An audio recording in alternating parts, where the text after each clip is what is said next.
Hello everybody, welcome or welcome back to my channel. If you're new here, I'm Marilyn.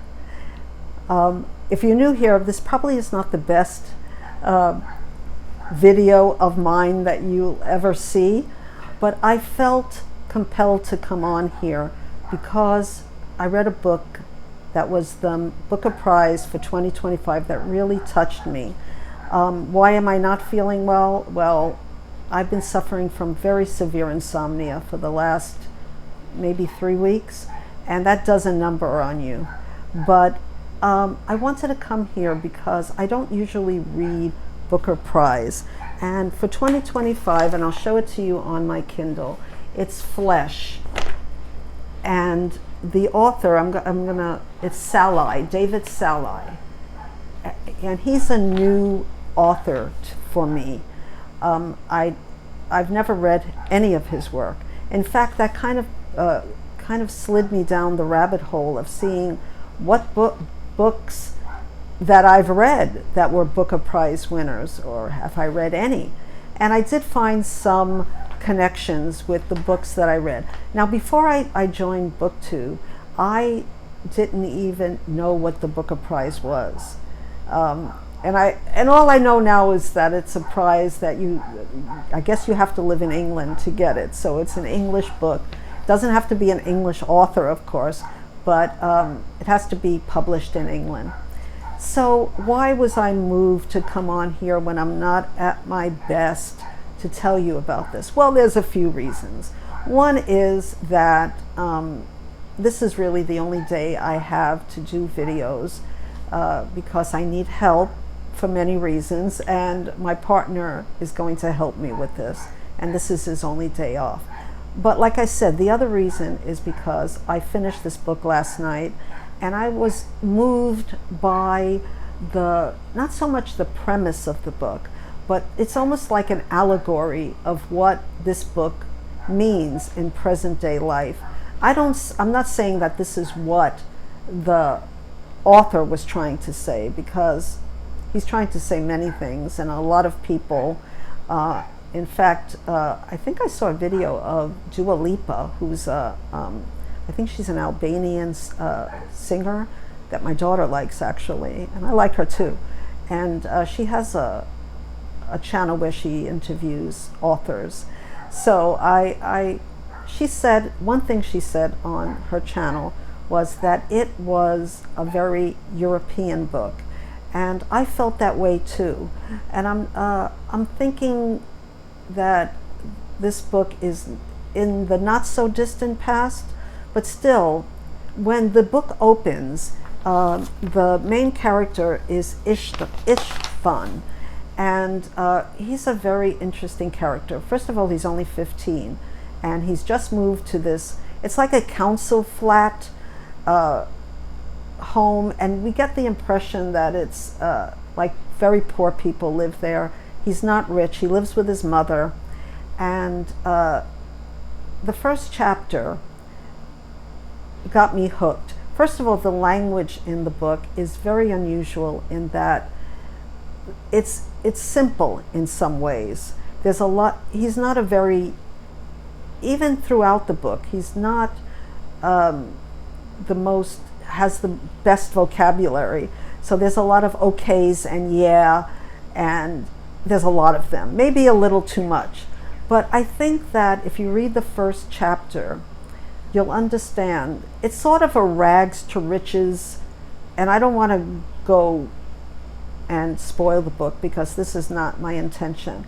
I just wanted to say what I thought of what I thought that was a very important topic that this book talks about. And maybe it's not the same, thesis that other reviewers might have. But so in the beginning, like I said, he just moved to this council flat, and he's isolated. He lives with his mother. He's not happy.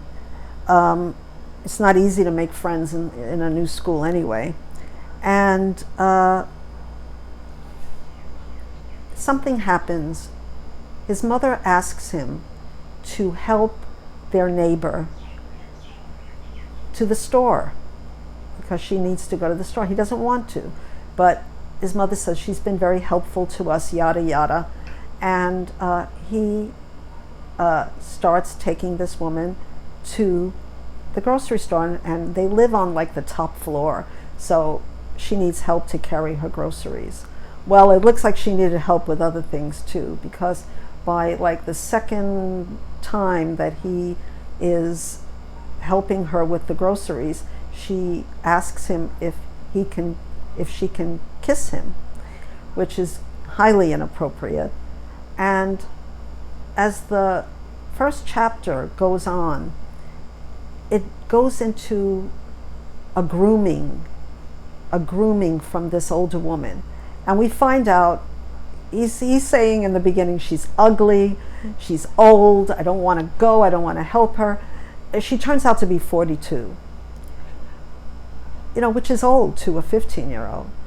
And yet she pulls him into her web, this older woman, and grooms him to the point that they're having an affair.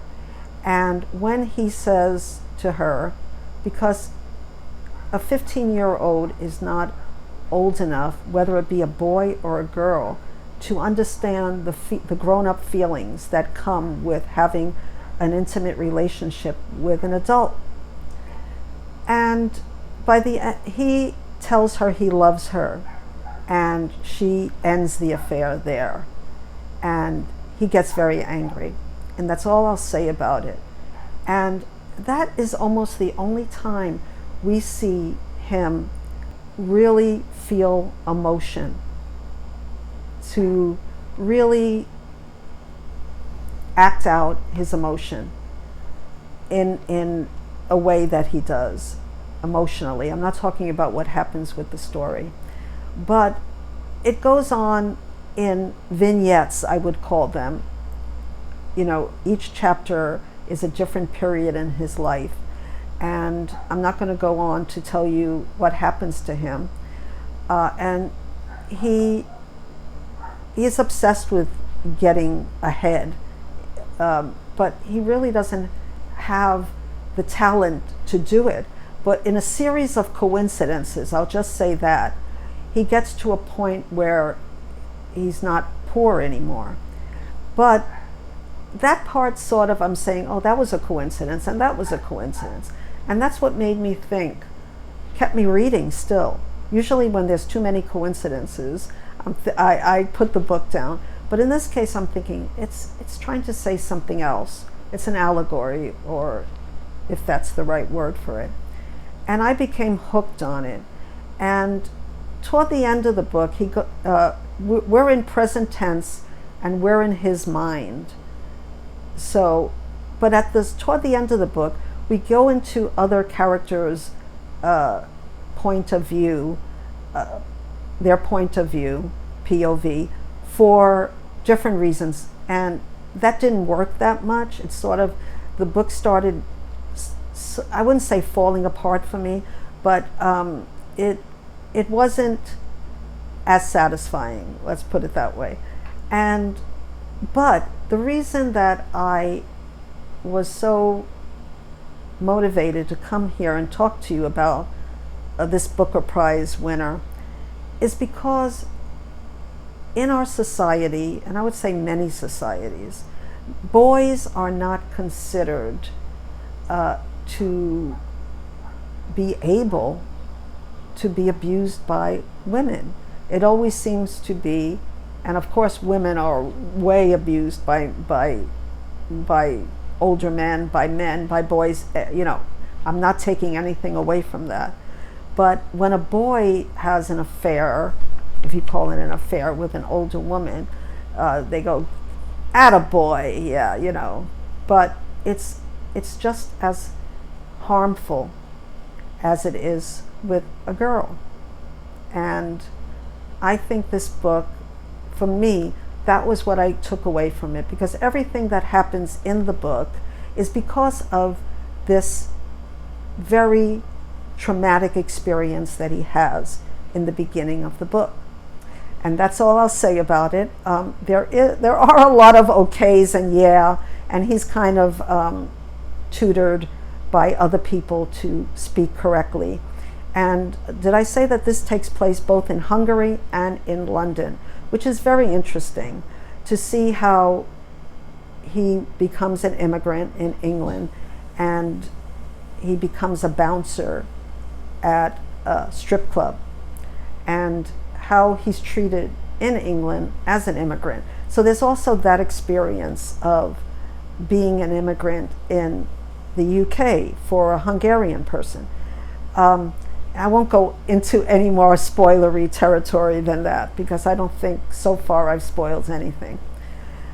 But it made me think when I read the book, and I wasn't really happy with the way it ended. I don't know if I'm supposed to be happy with the way it ended, but it made me think.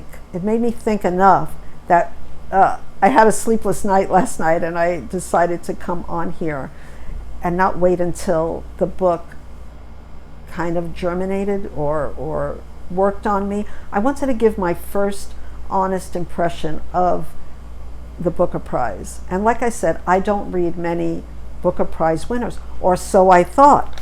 Now, I kind of went down a little bit of a rabbit hole, because the next book I picked up was Maurice by E.M. Forster, that won the Booker Prize. E.M. Forster won the Booker Prize for A Passage to India in 1999.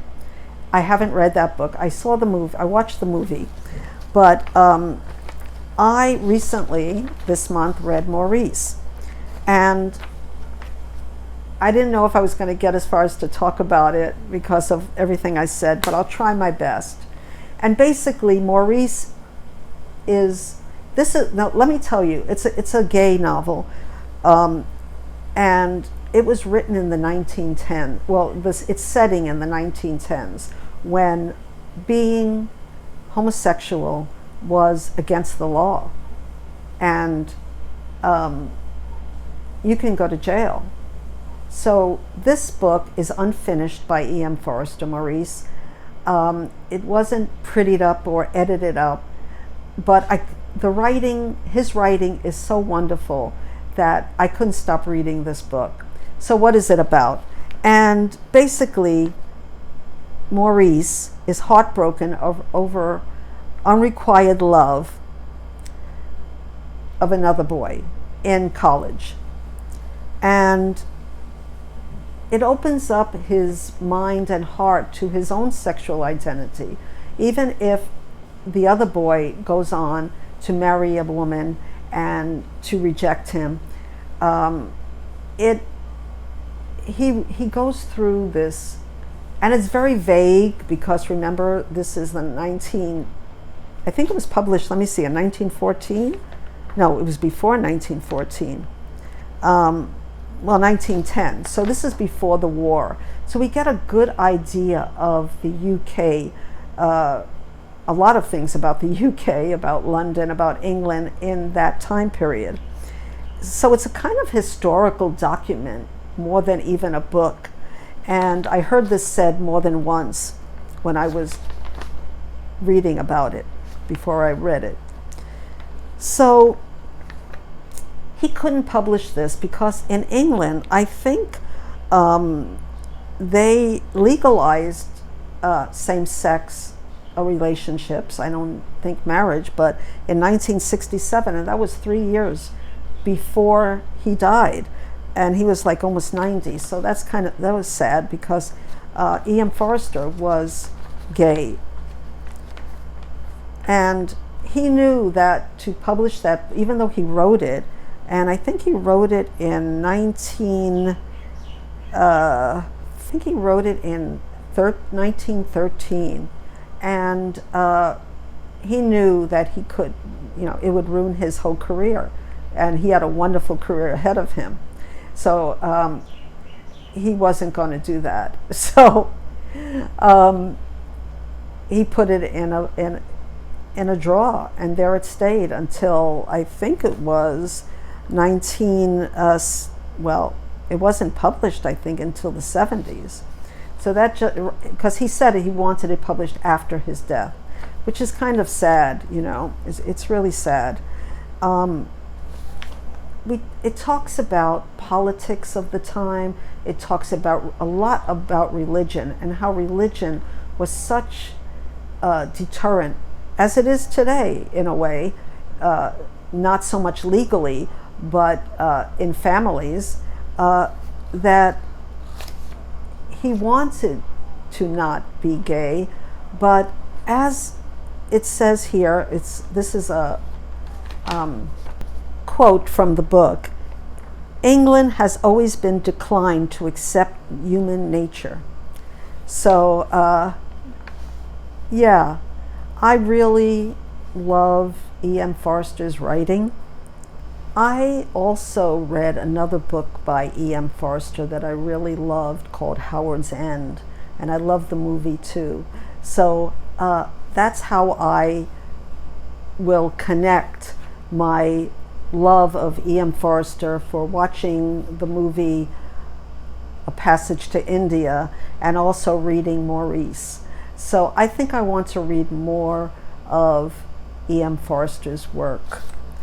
And so then I went down, I said, how many books did I actually have on my shelf that are Booker Prize winners? And it just so happened that another book that I read by Bernadine, Everisto, and I haven't read her Booker Prize winner of 2019, Girl, Woman, Other, but I did read Mr. Loverman, and I have complicated opinions about it. So I think it's really interesting that I say I don't read Booker Prize winners, and in 1 month, in this last month and a half, I read 2 from Booker Prize authors. I'll try to have a photo over here. I was trying to get it on my Kindle, but it wasn't cooperating. And it's called Mr. Loverman. And I had this book on my Kindle for quite a while and decided to read it. And lo and behold, it's another LGBTQ story. And the premise is, like I said, it's from Bernadine Everisto. So we meet Barry, and if you saw the photo, I mean, he's an unusual character. He's Antiguan born and bred, flamboyant Hackney personality. I don't really know what that means, but he likes to dress up and wear hats, and they used to call them like dandies, and he loves clothes, he has money, and he's married for almost 50 years. He's 76 years old. I'm almost as old as him. But the secret that he's carrying is that he has had a relationship with his childhood friend Maurice for over, well, maybe since they were kids. Well, they were friends, of course, first. And his childhood friend and soulmate Maurice. And Maurice is, I have to say, the only really likable character that I found in this book. And I think that's why it didn't resonate with me as much. Now, we have Barry, their 2 daughters, a lot of other people around them, and we also have Maurice. And then we have his wife, Carmel, who is in an unhappy marriage. Of course, because she knows who Maurice is. He's a family friend. But he's keeping this secret that he's gay for so long, and he hasn't come out of the closet. So we know that during this novel, he's going to come out of the closet, which is very difficult for him. And it says, when I looked it up, Carmel knows he's cheating on her. She just doesn't know it's with Maurice or with any man, because he's hiding it, of course. So it's very sad in a way. I felt very bad for Carmel. Her story is not as put out there as Barry's is, but she's living a lie as well, and she doesn't have, they sleep in separate rooms. She never had I can't say never because I don't want to spoil the book, but in the beginning we see her in Antigua. She has an unhappy childhood. He's very handsome, Barry. She thinks that they're going to have a wonderful life together when they and they end up emigrating to the UK. And Maurice also gets married, but he gets a divorce. And now it's time in this book for Barry to finally face the music. But he, as Everisto is trying to bring out, this is a study of Britain's oldest community, Caribbean community. And they're set in their ways, and a lot of them are very religious. And Carmel goes through periods where she becomes religious, and then she goes through periods where she isn't, because she's very unhappy. And they're also two different people. So it's very difficult for them to get along. It's a miracle that they stayed along. And he's very attached to one of his daughters in particular. And that was one of the daughter is a lot like him. And we go through a lot of humorous things that happen in this book, events that happen in this book. But I've just felt so sad that he felt he couldn't come out as a gay man, and he felt that he had to be, the marriage was a lie for the whole years. So he kind of ruined her life as well. Not so much his own, because he had a very good time. He was Mr. Loverman, So, yeah, it got a very good reviews, but it doesn't make me want to read more of her writing, even though it is a well-written book. There is a lot of coincidences. I'll just say that. I don't want to say what the ending is, but a lot of readers felt that maybe it was put together in a way that wasn't realistic, but yet there were a lot of realistic aspects of this book, and the Antiguan vibe and the language and the way he goes from the, I don't know if they call it patois, and British Standard English, because he knows he had to get ahead.